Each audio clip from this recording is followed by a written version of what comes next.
a little bit about the legacy. As you know, I was on City Council for 24 years, and while I was on City Council, I served part-time at Holy Trinity Slovak and Holy Trinity Polish, because I wanted to keep my credentials alive. Well, Dr. Adi was down to about 30 members, and the city had bought the church where the Polish church was, and they came to me, Dick Hughley and Dr. Adi, said, "Will you come down and help our church? We got about 50 members, and you got about 30. I said, "I'll come down if," this was in the early 80s, "if you're willing to make it more than a clubhouse for card-bearing members only. If you're willing to make it a church for all people in the city, a church that will take the lead of the way, and to have a vision for a church that would be alive and a church that would be well." Well, they grabbed the vision and we ran with it. And today, of course, Historic Trinity is the fastest growing church in downtown. We have over 2,000 members, an average age of 41, 50% female and 50% male. A church that has a vision to be more than itself, such as with the Church of the City. We're reinventing the Church of the City throughout, over in Midtown, up in Traffic Jam, down in Corktown, over along the riverfront, up in Eastern Market. All over the place, we're trying to reestablish this church in the city to reach out to its people. We've been blessed with good members, good people like you, who have carried through all the years the faith and hope and love of what the congregation should be all about.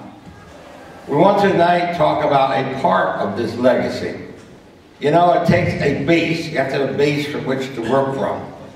But we have a base here at Historic Trinity on Gratiot Avenue.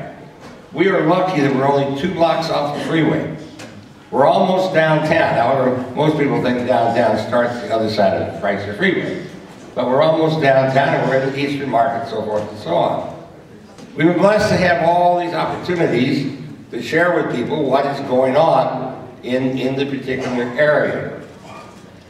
The base of our building was, of course, these 2 buildings. The first church was built in 1850, down by where Christ Episcopal Church is. And then they moved up to Larned and Moreau. In 1866, they built a church on this site, because all the Germans were down on the other side of Gratiot, down on this site. The Polish were up behind us and around. Really an ethnic type of a thing. Well, then in 1930, they decided they would build a new church.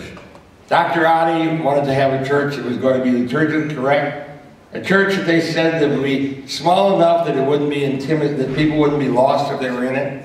They wanted a church that would have quite elegance and traction, that people would want to come to see and view the beauty that they had. We have one of the most beautiful gems architecturally in the city. We can't really see it happen. Look at St. Joseph's up on the freeway.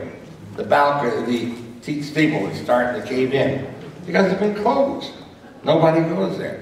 One church after another, 30 members, 40 members, whatever it is. We're alive and we're well. People can't believe that our doors are open, and that we're all about.